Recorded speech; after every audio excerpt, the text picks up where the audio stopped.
A single burnout can cost millions, and today it is already costing billions.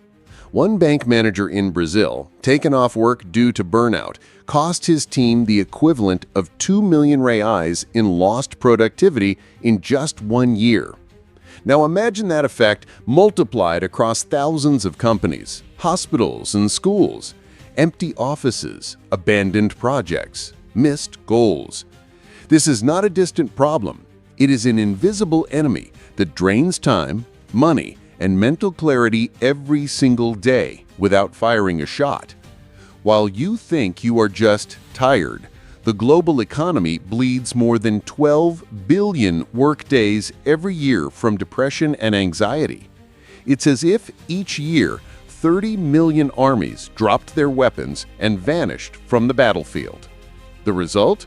Workers transformed into defeated soldiers without ever entering combat. And the cruelest part is that you might already be inside this battlefield without realizing it. The enemy doesn't need to invade your walls. It already occupies your own brain. And every minute you hesitate, another vault empties in the global economy. Empty offices, abandoned projects, crowded hospitals. This is the landscape of an invisible war already underway. This enemy has a name: the economy of silent collapse. In Brazil, depression and anxiety already cost over 60 billion reais per year in absenteeism and presenteeism. Worldwide, the loss reaches $1 trillion annually, as if every year the planet burned an entire Apple corporation in silence. At work, it means understaffed teams and goals that never get met. In healthcare, endless waiting lines and exhausted professionals. In personal finances, frozen salaries, lost promotions, and rising debts. What looks like just fatigue is in truth a machine that turns human energy into economic loss. And this machine never stops. It feeds on silence and the normalization of suffering. What destroys us isn't the numbers, but the conditioning that convinces us suffering in silence is normal. That is the deadliest weapon.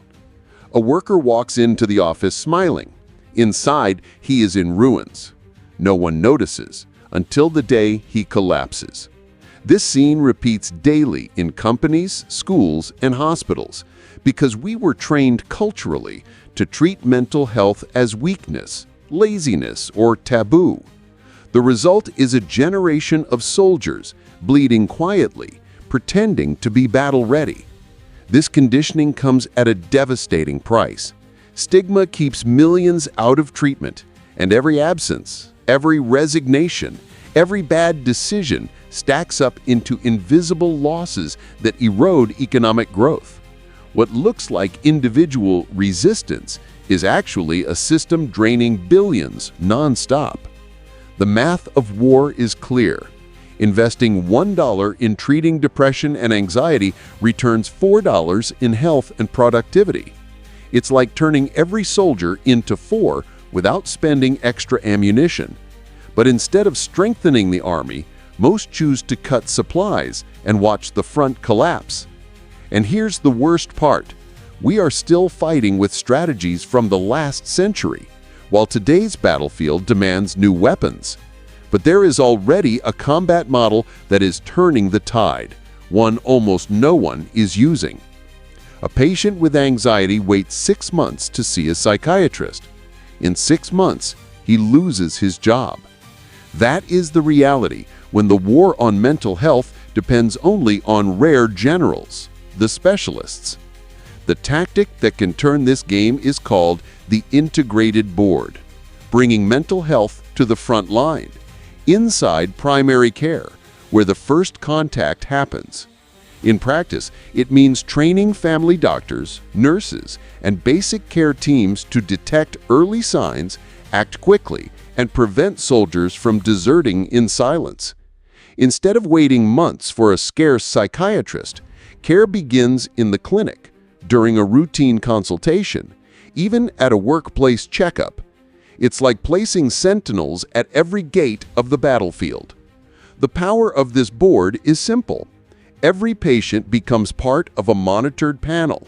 Every case is followed until improvement, and specialists step in as strategic commanders, not as the last line of defense. The result? Fewer casualties, more victories, and an army that keeps moving. Whoever controls the field of primary care controls the economic outcome. That is the key to turning the game. But theory alone doesn't win wars. The next step is to bring the integrated board into practice, inside companies, households, and health systems. In the trenches of companies, the maneuver is clear. Implement monthly screenings for stress and burnout. A simple 2-minute questionnaire can reveal soldiers about to fall. The result: fewer sick leaves, more productive teams, and fewer empty coffers. It's like reinforcing the wall before the first stone is thrown.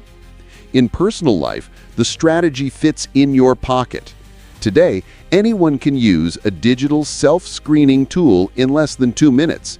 Simple questions like, how many times this week did you lose sleep for worry, act as sentinels showing where the mind is already cracking.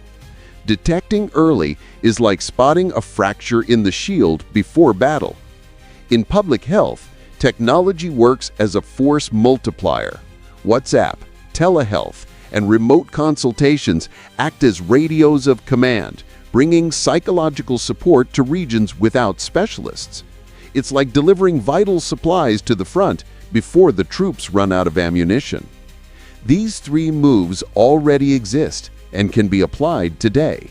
But remember, in any war, it's not the opening maneuvers that decide the victory. It's the final strike.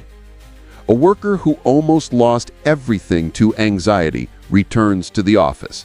This time, not as a victim, but as someone who sought help early, received support, and regained mental clarity. In just months, he recovered productivity, relationships, and the confidence he thought was gone. This is the scene of victory possible. In the end, the battle for mental health is not just about therapy or medication. It is about power. Whoever controls the mind controls the economy. Whoever protects mental health conquers freedom. This is not a metaphor. It is real math. Every dollar invested in care returns 4. Every mind preserved is a soldier still active on the economic field. And every decision you make to protect your mind is an act of war against a system that profits from your exhaustion. The integrated board is not just public policy or medical protocol. It is a war map for your own life. Companies already reap returns. Governments save billions. And you can apply the same logic. Detect early, act fast, don't fight alone. The choice is clear. Keep marching with outdated weapons, or adopt new strategies and win the game. The enemy is within, but victory also begins there. This will be your shield against the economy of silent collapse. Comment, I do not negotiate my mental freedom. Share this with someone still fighting this invisible war. And subscribe now, because in the war of the mind, those who defend early are the ones who conquer freedom.